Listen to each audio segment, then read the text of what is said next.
Hi, I'm Joanne Cook, and I'm going to be doing my project on the Automation System Tutorial Section 1. Our Media Center's online public access catalog, OPAC, uses the Destiny Vault version 11. I've also included the website if you need to get additional information regarding this tutorial.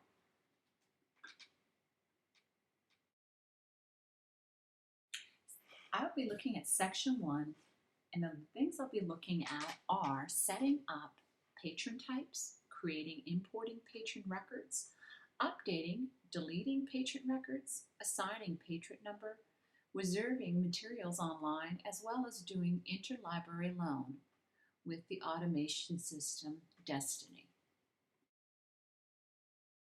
Now before we start, we're going to look at patron types. What is a library patron type? This is someone who uses a school library, such as the students, parents, teachers, and faculty members. Now in Destiny, you can create any number of patron types, such as a student helper, out-of-district students, or volunteer staff.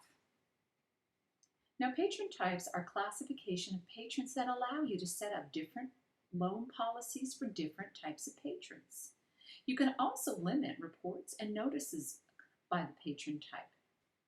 Now, as Destiny maintains circulation statistics, which are based on the patron type. In most cases, patrons must have a current ID, and in some cases, they must have an additional barcode. And this is in order to use the services of the library. Now, you can group patron types such as students and teachers, and patron types are often associated with your circulation policy. Now, it is important to note that you can set up patron types in both Destiny Library Manager as well as Destiny Textbook Manager. Of course, if both products are installed, the setup is shared. But in this tutorial, I'm going to be focusing mainly on Library Destiny Manager. Now here I've clicked on our school website's homepage. In order to access Destiny, you must log in as a site administrator. So on the top right hand corner, this is the login button where you will log in with your username as well as password. Now once signed in, you must go to the Back Office tab and then click on Library Policies. This will take you to your page Patron Types. Here you can group patron types such as students and teachers. And remember, patron types are associated with your circulation policies. Now on this screen, this is where you can set up patron types. Here you will see all existing patron types set up in the Media Center. For example, the faculty and students. You have the option of setting up a new patron by clicking on a button called Patron Type.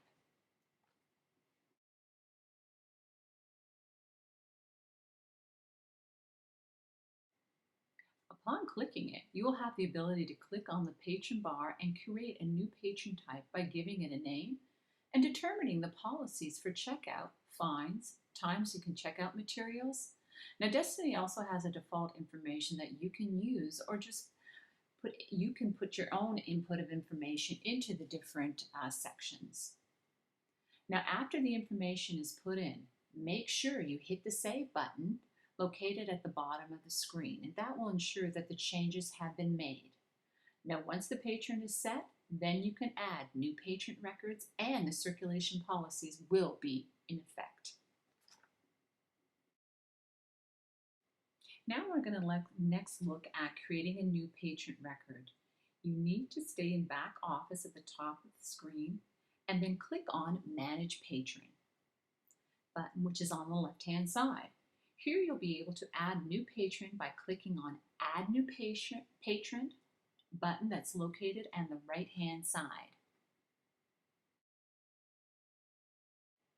Now there are two very important areas on the screen that must be filled in, and those are your last name as well as your barcode or district ID.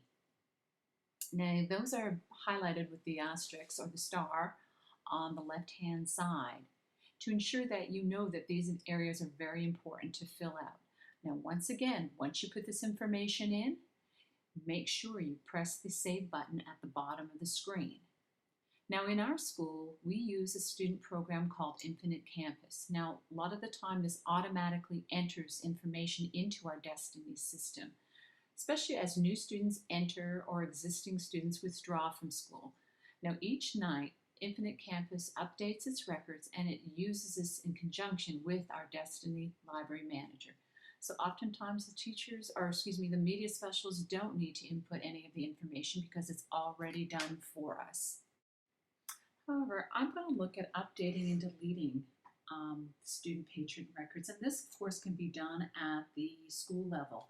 The next slide I'm going to look at is updating your patron. Now, once again, you're going to remain in back office, but you're going to go to the next section on the left-hand side, which is updating patron. Now, here you can update patrons based on the individual patron. Now, when you want to change one or more fields in a few individual patron records, use Update. It lets you change or clear up to 3 fields at once for individual patrons. You determine the change to be made and then identify the individual patrons by clicking or scanning their barcode in the bottom right. Now, this is going to save you time you'd otherwise spend editing on each individual record. So first, update the tab of the Update Patrons in the back office as mentioned. From the Based on List, select Individual Patron. From the first list, select a field to update. Now here you have choices of patron type, county use 1, advisor, user defined 3, user defined 4, user defined 5, graduation year, grade level, homeroom, card expiration date, patron status, and access level. Enter or select new contents of the field in the adjacent box that appears. To clear a field, leave the To box empty. To update a second or third field, repeat the first 2 steps. If you're updating only 1 or 2 fields, leave the unused boxes at Select a Patron field. Now, once you've done that, place the cursor in the patron box by clicking it, scan the patron's barcode, or in this case, most likely just type in the number and then press enter. Now, the Destiny will process the record, the patron's name, patron type, and barcode as it appears most recently updated. If you'd like to verify the changes, you can always click the barcode number or edit patron next to the update patron. So this is just a brief look at updating patrons' records. Next, I want to look at deleting a patron. Once again, you stay in the back office tab, but this time you're going to the Manage Patrons on the left side again.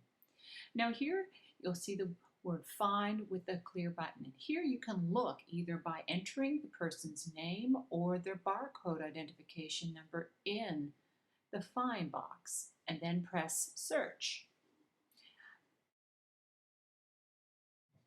Now here I entered my last name, and as I can scroll down in the next drop box, I can put my last name and then click Search.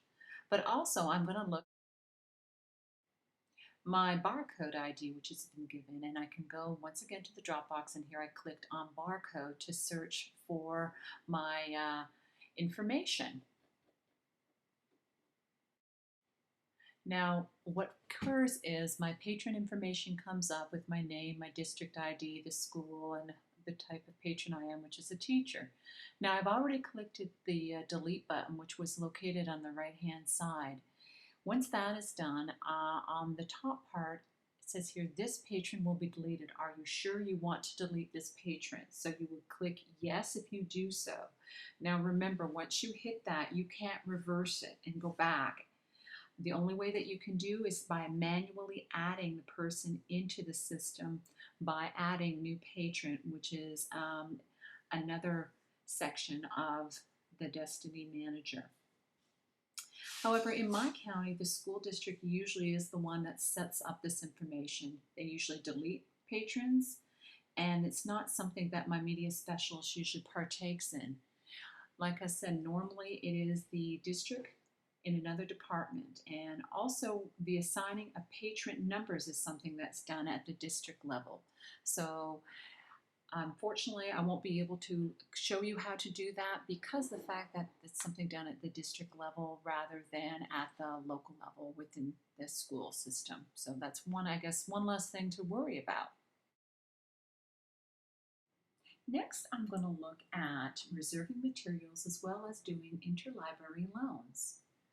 Now, this is a very useful feature that is also done in the Destiny system. Here, this time, you're going to need to go to the Circulation tab on the top, and then go to this Patron Status, which is located on the left-hand side. First, you're going to find the name of the person you are searching for.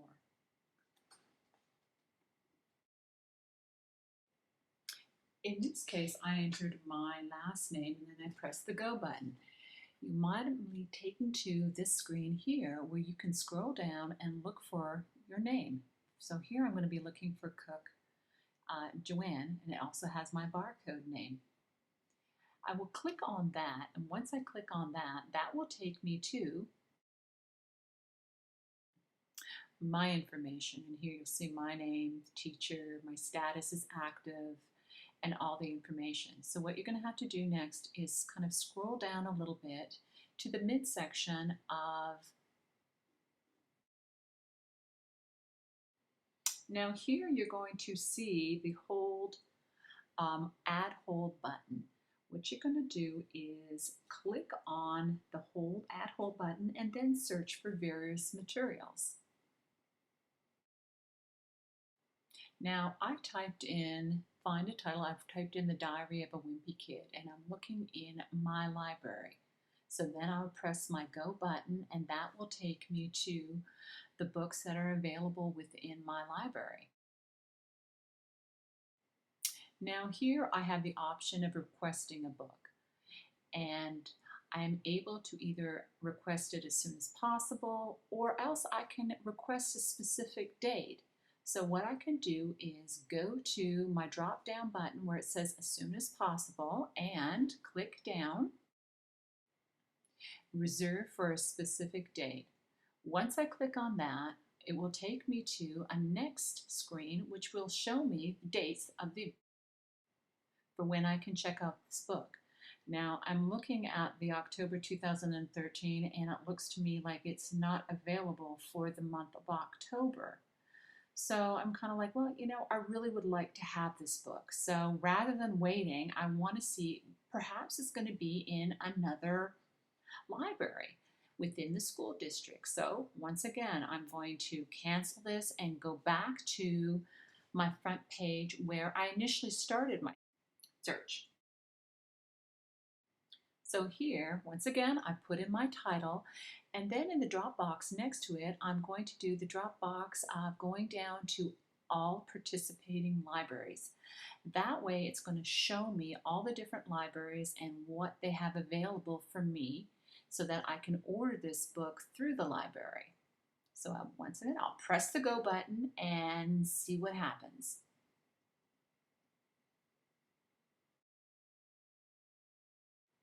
Now this screen pops up where it has a list of all the books that are available off-site at the different libraries that are located within our district. So once again, what you can do is click on the book that you're interested in accessing it, and that will take you to the next screen where you can possibly put a loan on that particular book. Now here I requested the book Diary of a Wimpy Kid for Dog Days. Once again, I have the option of getting the book as soon as possible. If I choose to do that, I can click the Save button, and basically this request will go in, and then it will be sent to me from the first available library within our school district if they choose to do so. Now I also have the option once again to choose specific dates to receive this book if I want it at a certain time. So I'd use my drop down box, go down and have specific times chosen, and then once again this screen will pop up and it will give me the option. Of course, it'll tell me whether or not the book is available and what days it is available. I can reserve as many copies as I want. I can request from a certain date to a certain date. Once all that information is put in, I have the option of saving it, and once again, the school has the option of sending it to my library to make sure that I receive this information, or excuse me, receive this book. Now, usually our media specialist is the one who usually calls and she verbally requests a book to be sent over, especially when she's established a relationship with one of the other media specialists in the school. However, this is just an overview tutorial to show you the options that you have when you do use the Destiny system. This pretty much concludes my tutorial. I hope you learned a lot, and next I'm going to be asking a few questions to assess to see how whether or not you picked up something. If not, like I said, there's the website at the beginning of the tutorial you can always refer to get any additional information. Thank you, and let's do our next section. What have you learned? True or false? In order to set up patron types, you must be signed in as a site administrator.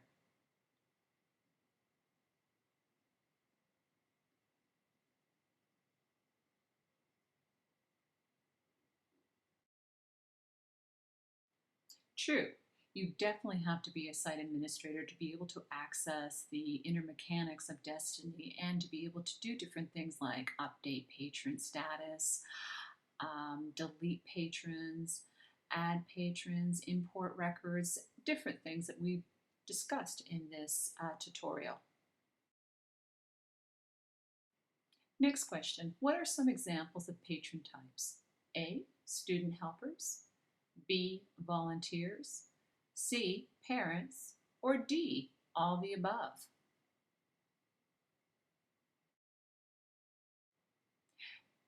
D, all the above. Patrons take place in various forms. They're the ones who use the services within the library. So you can assign patron types to parents, to other students who are within a district or outside a district, volunteers that come in and work in the library, as well as student helpers.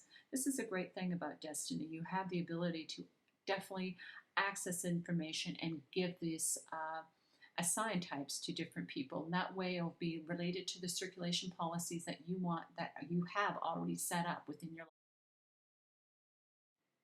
Next question, what are the two important areas that needed to be filled in to create a new patron? A, first and last name, B, name and birthday, C, last name and barcode, or D, your favorite book?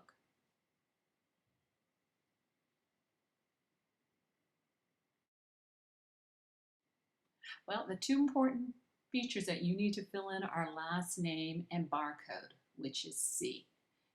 And like I said, these two are asterisked when you do set up your patron. Last question, yes or no? Once you delete a patron, is it possible to undelete them?